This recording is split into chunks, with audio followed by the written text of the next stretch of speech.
En el día de hoy vamos a ir al segundo tema y ya comenzamos allá en el Evangelio de Mateo.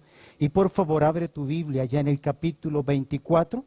Vamos a leer algunos versículos importantes acá. Evangelio de Mateo en el capítulo 24. Quiero que abras tu Biblia, por favor. Hoy vamos a considerar el segundo tema que tiene que ver con lo que nuestro Señor Jesucristo dijo acerca de su segunda venida. Tiene que ver con el futuro, tiene que ver con escatología. Hoy vamos a considerar el trasfondo del discurso profético de Jesús. Si es profético, significa que tiene que ver con el acontecer. Observa conmigo en el capítulo 24. ¿Estás ahí? Dígame un fuerte amén. Verso 1. Capítulo 24, verso 1. Cuando Jesús salió del templo y se iba, se acercaron sus discípulos para mostrarle los edificios del templo. Respondiendo él les dijo: ¿veis todo esto? De cierto os digo que no quedará aquí piedra sobre piedra que no sea derribada. Y estando él sentado en el monte de los olivos, los discípulos se le acercaron aparte diciendo: dinos, ¿cuáles serán estas cosas? ¿Y qué señal habrá de tu venida y del fin del siglo? Respondiendo Jesús le dijo: mirad que nadie os engañe, porque vendrán muchos en mi nombre diciendo yo soy el Cristo, y a muchos se engañarán. Y oiréis de guerras y rumores de guerra. Mirad que no os turbéis, porque es necesario que todo esto acontezca. ¿Pero qué dice el texto? Pero aún no es el fin. Porque se levantará nación contra nación y reino contra reino, y habrá pestes y hambres y terremotos en diferentes lugares. Y todo esto será principio de dolores. Entonces os entregarán a tribulación y os matarán y seréis aborrecidos de todas las gentes por causa de mi nombre. Muchos tropezarán entonces y se entregarán unos a otros, y unos a otros se aborrecerán.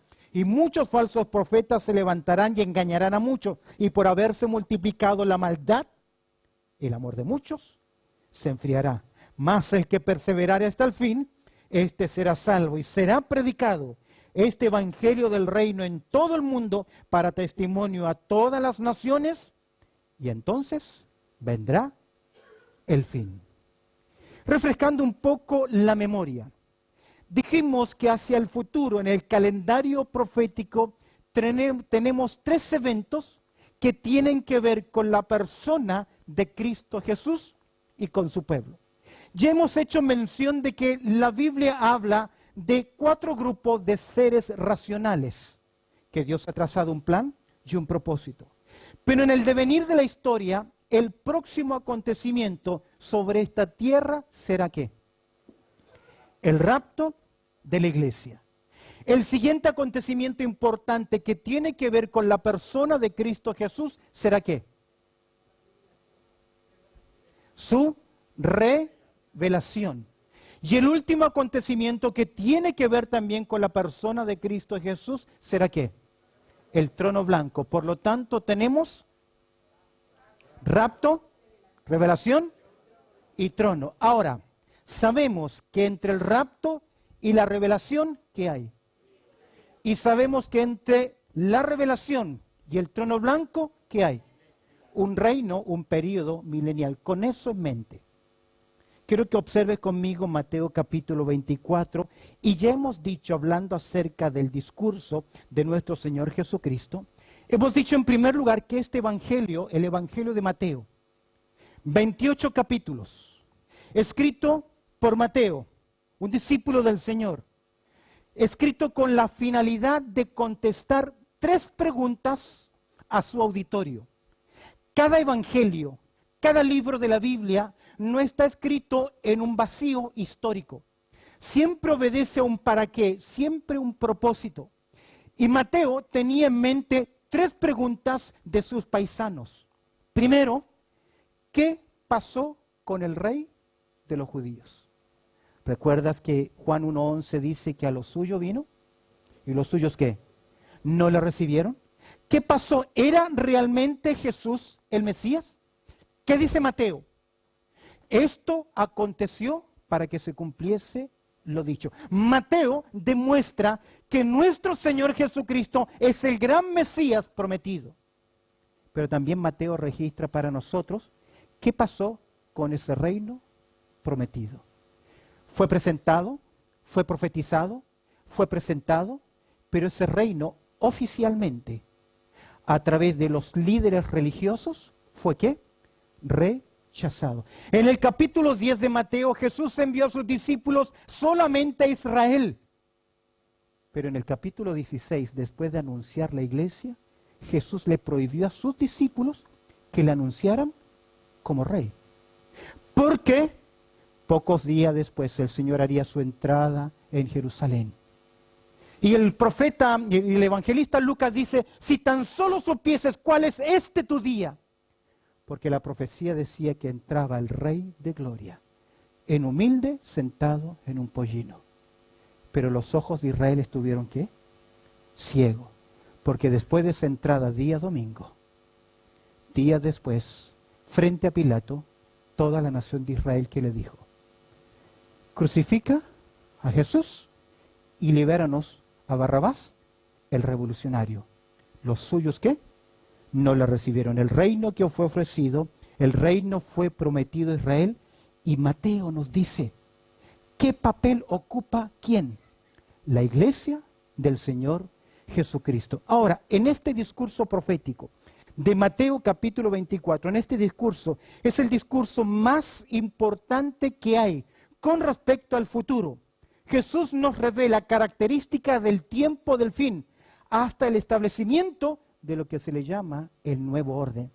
Esta porción, escúchame bien, armoniza perfectamente con los pasajes claves de la profecía, como por ejemplo el libro de Daniel, el libro de Apocalipsis.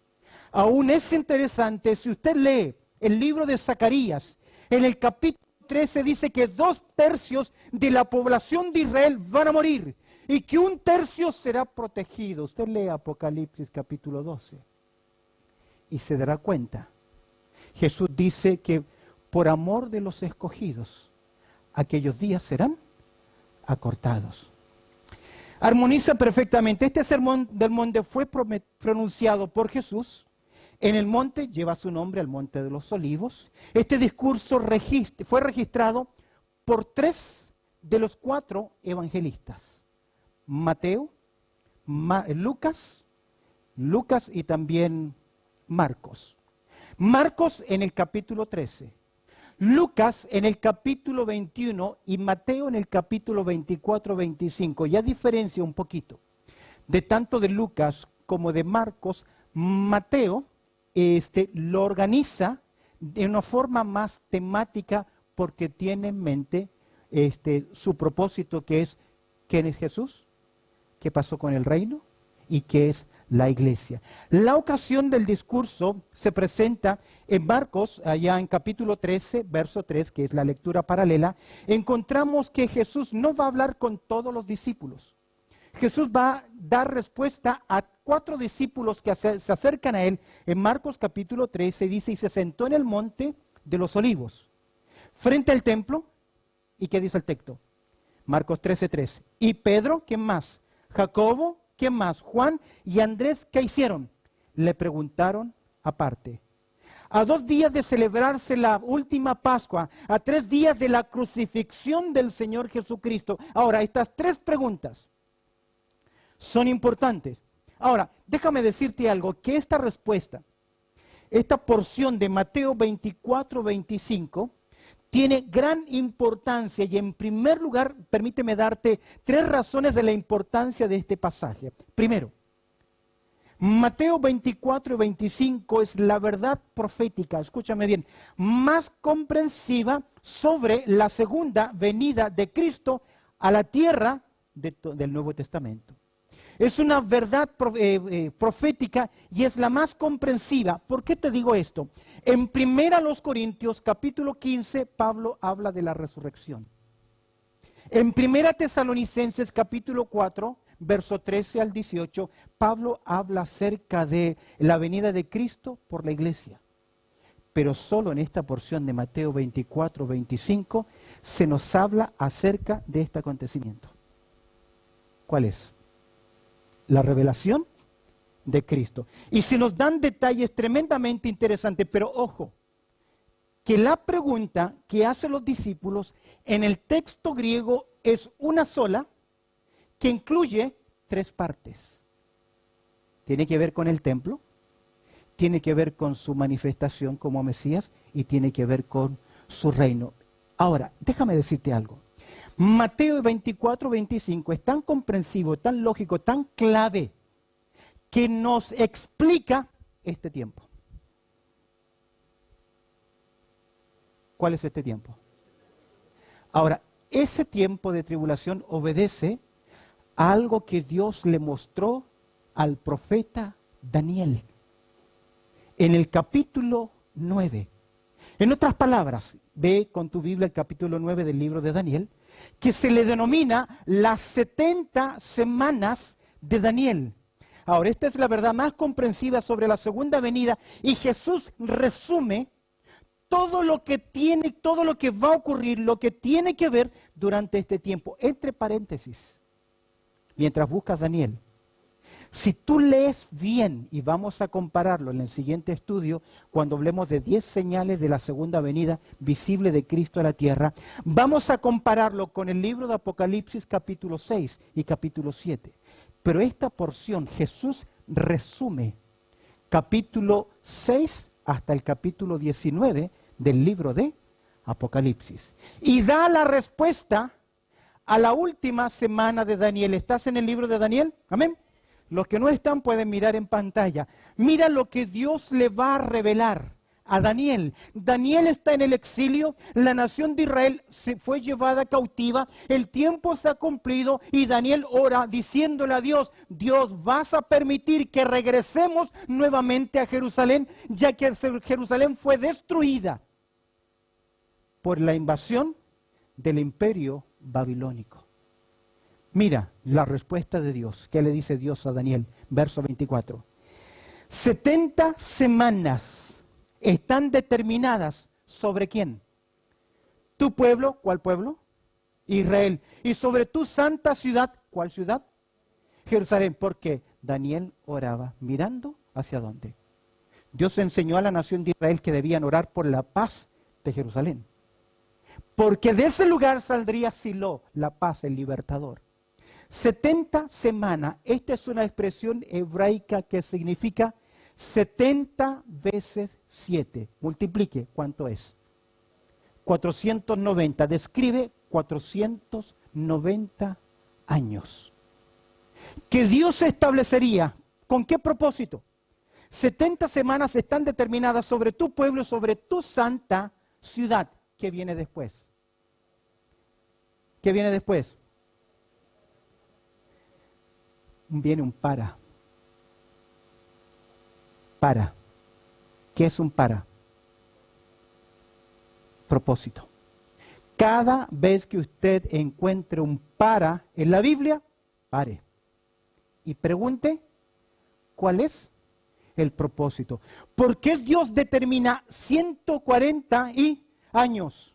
¿Por qué Dios determina 490 años? ¿Por qué Dios determina 70 semanas? Mírelo. ¿Para qué? Terminar en primer lugar la prevaricación. ¿Qué más? No los escucho. Poner fin al pecado, expiar la iniquidad, para traer la justicia perdurable. ¿Qué más? Y sellar la visión y sellar también, ¿qué cosa? La profecía significa cumplir la profecía. Y finalmente, ¿qué? Ungir al santo de los santos. Se establezca su reino. Mira el verso 25. No voy a explicarlo, solamente leo. Sabe pues y entiende que desde la salida de la orden para restaurar y edificar a Jerusalén, que fue en el año 445-46 con Artajerjes, ¿hasta quién? El Mesías príncipe. ¿Cuántas semanas? Habrán 7 semanas, 49 años. ¿Y qué más? Y 62 semanas, total, 343 años, se volverá a quitar la plaza y el muro en el tiempo angustioso. Mira el verso 26, ahí van cumpliéndose,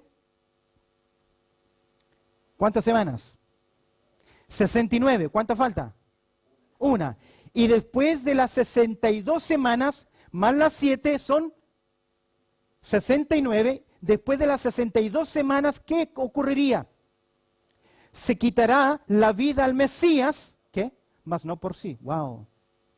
Cuando Jesús hace su entrada en Jerusalén, se cumplían exactamente las 69 semanas. ¿Y qué ocurriría con el Mesías? Mira lo que dice. Todo estaba bajo ¿qué cosa? El control soberano de Dios.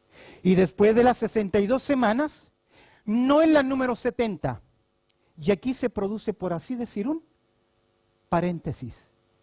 Entre las 69 ya cumplidas con el Mesías príncipe que entra en Jerusalén, pero ahí se produce un paréntesis y el texto dice, verso 26, y después de las 62 semanas se quitará la vida al Mesías, mas no por sí, y el pueblo de un príncipe que ha de venir, ¿qué haría?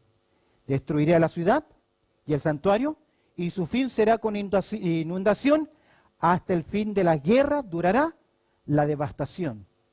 Paréntesis. Mira el verso 27. Y por otra semana. Eso significa que el Mesías no muere en las 68 semanas o 69 semanas cumplidas, sino que él muere en medio de ¿qué?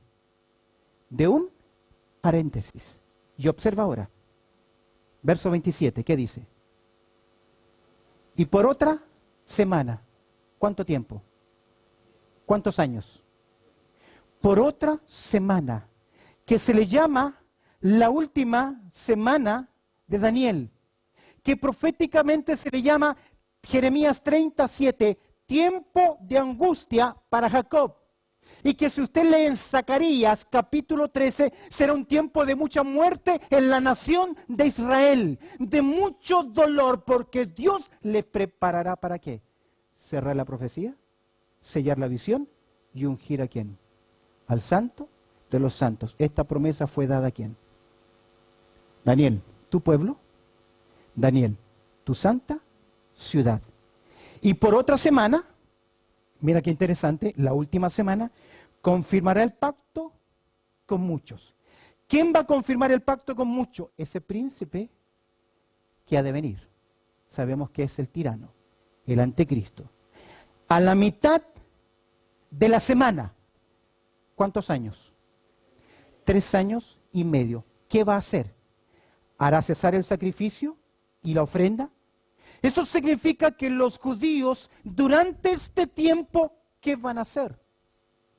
Van a tener un templo. Van a adorar lo que desean hoy. La nación de Israel desea volver a sacrificar, presentar sus ofrendas en el templo, pero no lo pueden hacer porque no hay templo. Pero la profecía dice que tendrán un templo. Pero cuando estén lo más contentos, celebrando sus sacrificios, a la mitad de la semana, el tirano hará cesar ¿qué cosa? El sacrificio y la ofrenda. Después, con la muchedumbre de las abominaciones, vendrá ¿quién? El desolador, hasta que venga la consumación y lo que está determinado se derrame sobre el desolador. En otras palabras, se cumpla lo que Dios ha dicho. Quiero que abras tu Biblia en Romanos, por favor, capítulo 11. Esta última semana tiene que ver con Israel cumpliendo el tiempo, el propósito de Dios. Observa conmigo lo que Pablo añade en Romanos capítulo 11 acerca de la nación de Israel. Mira el verso 25, Romanos capítulo 11, verso 25. ¿Estás ahí? Presta atención, este es un texto importante. Dice Pablo a la iglesia de Roma, dice, hermanos, porque no quiero, hermanos, que ignoréis. ¿Qué? Palabra clave. ¿Qué dice? Misterio. ¿Qué es un misterio? Es una verdad oculta a los ojos de los hombres que a la luz del Nuevo Testamento está siendo revelada. Porque no quiero, hermanos, que ignoréis este misterio para que no seáis arrogantes en cuanto a vosotros mismos, que ha acontecido Israel, ¿qué cosa? Endurecimiento en parte hasta que haya entrado, ¿qué cosa? La plenitud de los gentiles y luego Es decir, ¿recuerdas que yo te decía, Dios tiene un plan con Israel? Dios tiene un plan con la iglesia y Dios tiene un plan con el tiempo de los gentiles. Y cuando ese tiempo de los gentiles, que comenzó con la destrucción en Jerusalén por Nabucodonosor y que dura hasta el día de hoy, y culminará con esto, con el retorno visible de Cristo. Mira, que ha acontecido Israel endurecimiento en parte hasta que haya entrado la plenitud de los gentiles, verso 26. Y luego, todo Israel será salvo. Ahora, entiéndase Israel, contenido por el continente. Cuando Dios hizo un plan con la nación de Israel, lo hizo con la nación de Israel, pero el plan es individual, porque la salvación es ¿qué? Personal. Cuando dice todo Israel no significa todos los israelitas. ¿Sabe qué significa? Lo que Jesús dijo en Mateo capítulo 23. De cierto te digo, vuestra casa os es dejada desierta. Verso 39. Hasta que digáis, ¿qué cosa? Bendito el que viene. ¿Por qué? Porque el reino fue prometido a la nación de Israel. Y un remanente de Israel tiene necesariamente que darle al Mesías, ¿qué cosa? La bienvenida. ¿Por qué cree que hay tanto antisemitismo? ¿Por qué hay tanto odio en contra de la nación de Israel, en contra de los judíos, olvidando por completo que Jesús es también ¿qué? Un judío en su aspecto humano? ¿Por qué hay tanto odio? Porque si hay algo que sabe Satanás, que si hace desaparecer a todo judío sobre esta tierra, no se puede cumplir ¿qué cosa? La profecía del reino, porque el reino fue prometido ¿a quién? Porque su ciudadanía y mi ciudadanía, sus promesas y mis promesas no son terrenales, pero todas las promesas de Israel fueron ¿qué? Terrenales. Por eso Mateo comienza como Jesucristo, hijo de David, hijo de Abraham. Ahora, el Señor Jesucristo resume en esta porción las 70 semanas de Daniel, el tiempo final de los gentiles y el retorno de ¿quién? De Cristo a la tierra. Por eso creemos que es profético. Resume Apocalipsis 6 al 19. Observa conmigo en segundo lugar. Hemos dicho en primer lugar por qué es tan importante esta porción. Es importante porque encontramos acá que es la verdad profética más comprensiva sobre la segunda venida de Cristo a la tierra. En segundo lugar, es el esquema más coordinado de verdades proféticas en la Biblia. Observa conmigo, vea Mateo capítulo 24. ¿Por qué digo que es coordinado? Mira, verso 6, observa. Y oiréis de guerras, ¿qué más? Rumores de guerra. Que mirad que no os turbéis, porque es necesario que todo esto acontezca, pero te pone un freno. ¿Pero qué? Aún no es el fin. Luego de hablar de otra señal, de que se levantará nación contra nación, observa el verso 8. ¿Qué dice? Y esto será ¿qué? Principio de dolores. Y algo que omite Reina Valera es principio de dolores de parto. ¿Cuántas mujeres tenemos acá que dieron a luz un hijo? Levante su mano. ¿Qué ocurre cuando comienzan las contracciones? ¿Qué ocurre? Primero son ¿a qué? A intervalos. Y luego que ya la mujer comienza con las contracciones, tacométricamente comienzan a ser cada vez menos distante, pero ¿qué? Más intensa. Y para todos es sabido que cuando una mujer entra en dolores de parto, ¿qué? ¿Qué viene? No se detiene y viene el alumbramiento. Me ocurrió con mi primer hijo. Teníamos todo preparado. El bolsito y todo. Ya rompió aguas, las contracciones, ya vienen. Me fui a buscar el taxi, me senté en el taxi, se sentó mi hermana, se sentó mi madre y nos olvidamos de hacer pasar a Claudia al taxi.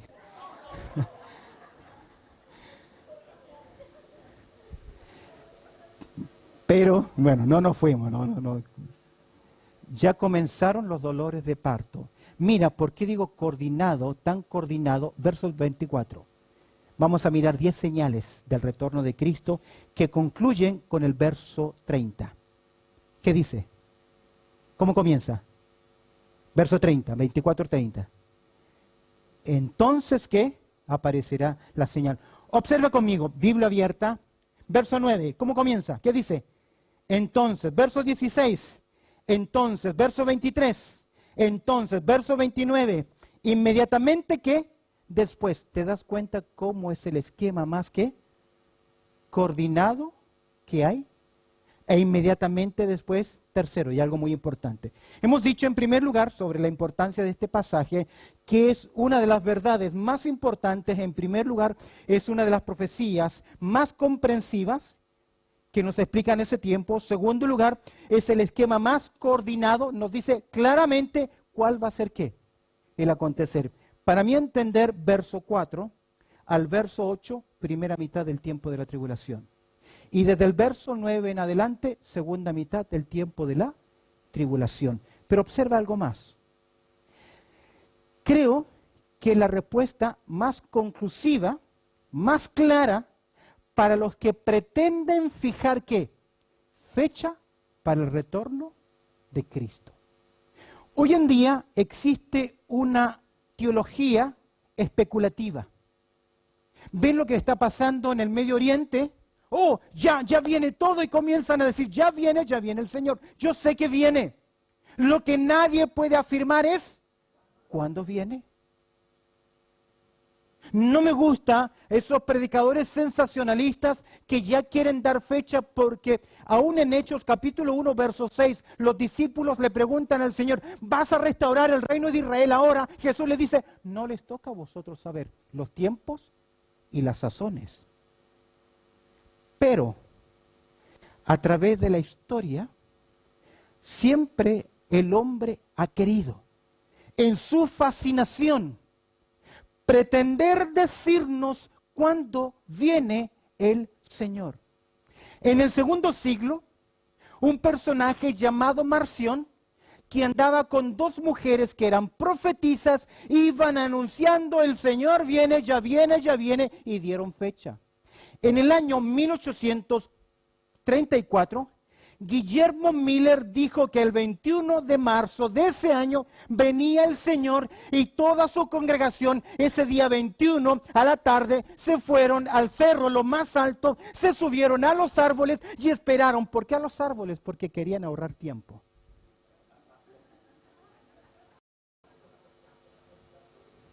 Se vistieron con túnicas blancas, se prepararon, y el 21 de ese año, de marzo, pasó. Él dijo, no es el 21, es el 22. Lo mismo, se fueron, se subieron a lo más alto, extendieron los brazos, y pasó el tiempo, ¿y qué? El Señor no vino, porque el día y la hora nadie lo sabe. En 1972, Hall Lindsey, que escribió un libro interesantísimo, se llamaba La agonía del planeta Tierra. Aún lo tengo en biblioteca. Él decía que en el 1988 venía el Señor. En el 1988 comenzó otro personaje, Edgar, comenzó a decir que entre el 11 y el 13 de septiembre del 88 ya venía Jesús. Vino el 88 y dijo, no, me equivoqué, era el 89. Y tampoco vino. En los años 1980, uno de los predicadores que yo respeto mucho de la línea pentecostal, llamado Gille Ávila, él predicó y anunció en el 88 y antes que el Señor venía, y él dijo, Dios me ha mostrado que faltan 5 minutos para la medianoche, y fue su predicación un impacto en toda Latinoamérica. Pero pasó el 88 y el Señor no vino. Yo estaba en el 92 acá. Recuerdo porque en el 92 me casé. Y entre julio y julio si usted tiene memoria, una congregación coreana. Acá comenzó a hacer una campaña, el Señor viene. Y nos dieron el horario cuando venía a Sydney y cuando llegaba a Melbourne. Y yo por dentro decía, que no venga porque me quiero casar primero. Y pasó esa noche, ¿y qué? El Señor no vino. Harold Camping, un predicador famoso en los Estados Unidos de Family Radio, él anunció en el 1994 que venía el 7 de septiembre el Señor. Pasó la fecha. Y si usted recuerda, en el 2011 hubo una campaña de ellos mismos con carteles grandes. En la Woodville o la Henry Lawson había un cartel muy grande que decía exactamente así: el 21 de mayo del 2011 viene el Señor. Lo recuerdo bien porque con Pastor Néstor hicimos un programa radial en Radio Austral para decir que era imposible. ¿Y pasó qué? La fecha. ¿Cuántos escucharon de las 4 nubes, las 4 lunas de sangre? ¿Cuántos oyeron el 12 del 12? Del 12. ¿Y qué? Mateo capítulo 24, 4 observaciones importantes. Mateo capítulo 24, verso 36. ¿Qué dice? ¿Qué dice el verso 36? Pero el día y la hora, ¿qué? Nadie sabe. En primer lugar, ningún hombre lo sabe. Yo sé que nosotros miramos el acontecimiento y vemos, el Señor viene, pero usted no puede afirmar absolutamente nada porque nadie, ningún terrenal puede decir qué cosa. ¿Cuándo viene? En los Estados Unidos, 3 veces al año aparece uno diciendo, yo voy. Es por eso, 4 observaciones. En primer lugar, los hombres que no lo saben. En segundo lugar, los ángeles no lo saben. Jesús dice, ni los ángeles de los cielos, sino solo ¿quién? Mi Padre, ni los ángeles de los cielos. ¿Qué papel juegan los ángeles en los eventos futuros?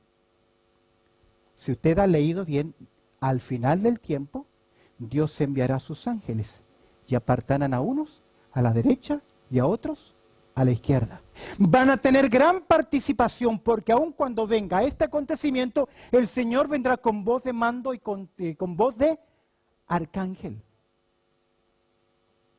Pero ¿sabes qué? A pesar de que están en el cielo, ninguno de ellos ¿qué? Lo sabe. Mira el texto. Quiero que observes ahora Marcos capítulo 13, por favor, verso 32. Marcos 13, 32.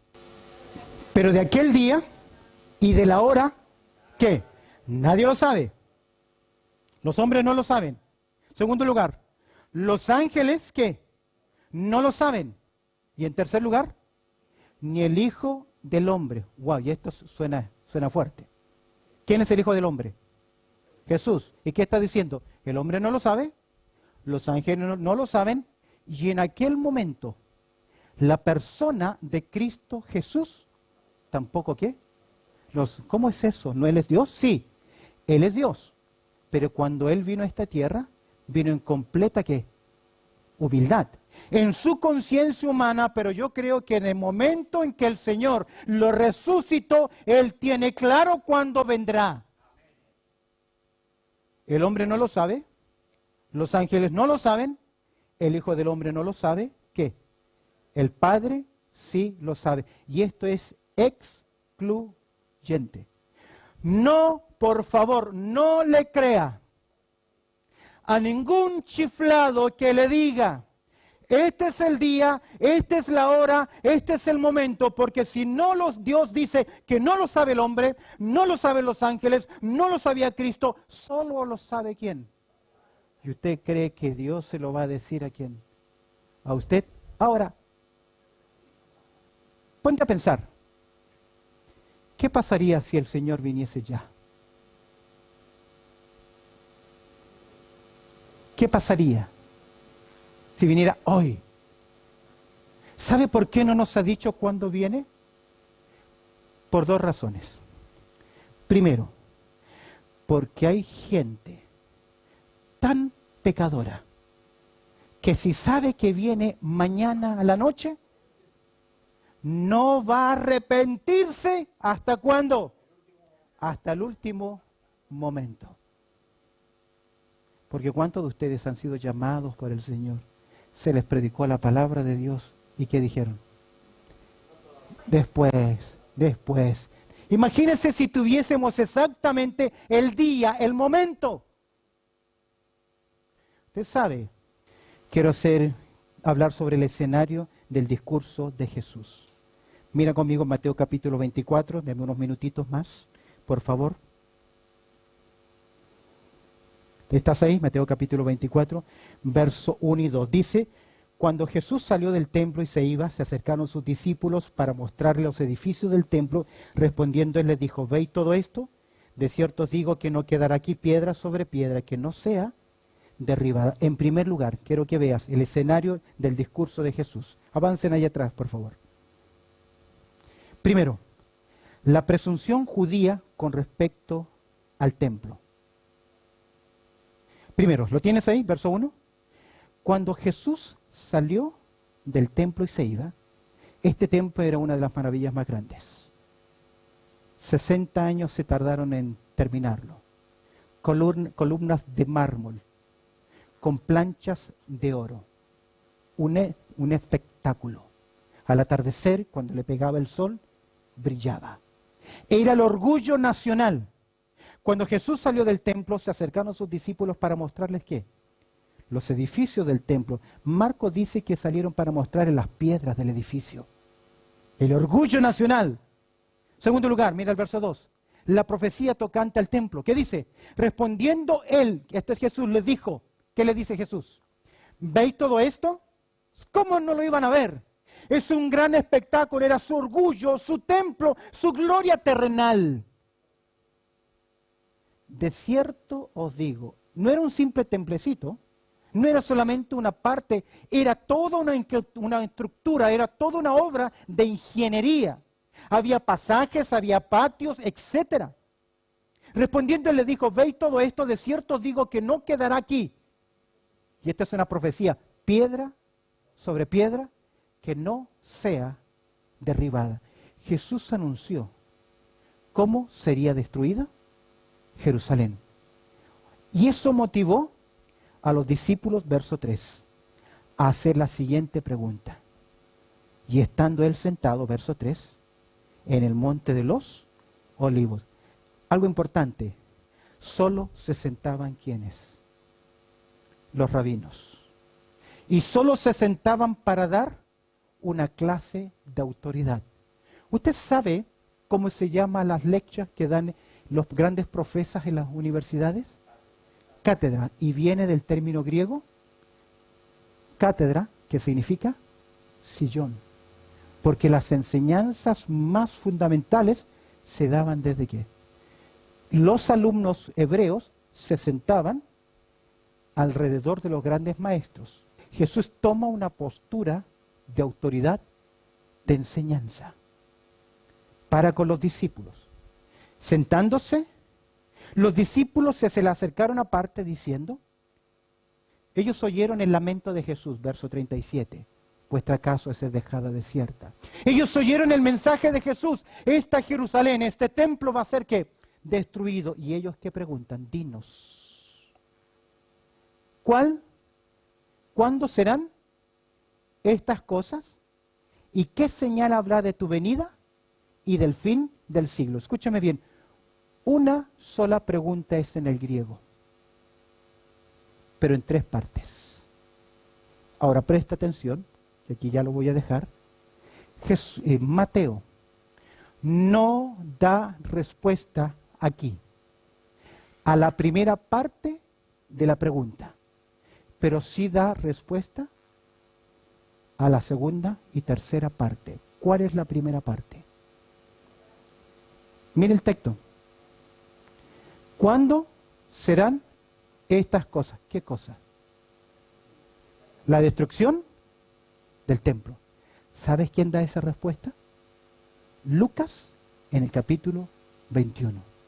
Porque se cumplió, escúcheme bien, literalmente, 30 años después, 35 años después, vino el general Tito, sitió Jerusalén, la rodeó. Muchos creyentes, dice la historia secular, que muchos creyentes que escucharon la enseñanza de Jesús, ¿qué hicieron? Se fueron. El resto de ellos se quedaron en Jerusalén en su orgullo nacional. Nosotros podemos, Dios está con nosotros. Cortaron suministros, fueron privados de alimentos, fueron privados de agua y finalmente fueron ¿qué? Destruidos. Tito dijo, tengan cuidado. Pero la avaricia de su ejército prendió fuego al templo. Lo quemaron. Todo lo que había dentro fue destruido. Y toda la riqueza, el oro, todo fue ¿qué? Quitado, lo sacaron. Muchos judíos murieron. Muchos otros fueron esclavos. Y muchos de ellos fueron esparcidos. Y comenzó lo que se conoce la diáspora. En Lucas capítulo 21, Jesús dijo, y serán destruidos. Y permanecerá así Jerusalén destruida hasta el final del tiempo de los gentiles. Wow, no tengo el tiempo para leerlo. Es interesante que fueron subyugados y un tiempo después vino otro personaje y sacó literalmente toda piedra del templo en Jerusalén. ¿Sabes quiénes fueron los esclavos? Los judíos. Se llevaron todo. Todas las rocas, toda la estructura, se la llevaron para terminar el Coliseo romano. Y aún más, araron la tierra. De tal forma que cuando se veía esta ciudad, estaba completamente, ¿qué? Desierta. Algunos de ustedes me dirán, yo estuve en Jerusalén y hay partes de templo, hay parte de la ciudad. Sí, tiene razón, pero son excavaciones. Porque todo fue ¿qué? Destruido. ¿Recuerdas que el verso 35 Jesús dice acá, y termino con esto, el cielo y la tierra pasarán más que... Ahora, si Jesús dijo que no quedaría piedra sobre piedra, y se cumplió, escúcheme bien, literalmente, 30 años después. Es más fácil profetizar algo y que se cumpla 100, 200, 300 años después, porque yo ya no voy a estar ¿qué? Vivo, ni se van a recordar. Pero Jesús dijo, y eso se cumplió ¿qué? 30 años después. Ahora, la segunda dos partes de la pregunta es, ¿qué señales habrá de tu venida y del fin del siglo? Los judíos, los discípulos de Cristo, sin saberlo, unieron la manifestación de Cristo, su parucía, lo voy a explicar ya la próxima semana, con el reino. Sin saberlo, porque esta doctrina se desarrolló no más de 200 años atrás, sin saberlo, ellos tenían la postura que se llama premilenialismo. Que antes que se establezca el reino, ¿quién tiene que venir? ¿Qué señales habrá de qué? De tu venida. ¿Y qué más? Fin del siglo, para un hebreo, recuerda que el Señor Jesucristo le dijo, yo estoy con vosotros hasta el fin. Expresión recurrente, significa hasta que sistema, este mundo que hoy conocemos, desaparezca. Un día viene, amén, viene el Señor Jesús, amén. ¿Cuándo? No lo sabemos, no sabemos cuándo vendrá, pero es seguro que Él viene porque se cumplió una vez, ya vino. Se cumplió la profecía que dijo 30 años después. Seguro que se va a cumplir lo que Él ha dicho. La pregunta es, cuando Él venga, usted, tú, los que hoy me están viendo, ¿vamos a estar preparados? porque Él viene. Aunque el mundo diga no. Aunque el anticristo se levante y diga no. El cielo y la tierra pasarán, pero mis palabras, ¿qué? No pasarán. Viene otra vez. Amén. Te damos gracias, Juan Dios, por este tiempo. Y oramos dándote gracias a través del precioso nombre de Cristo Jesús. Amén y amén.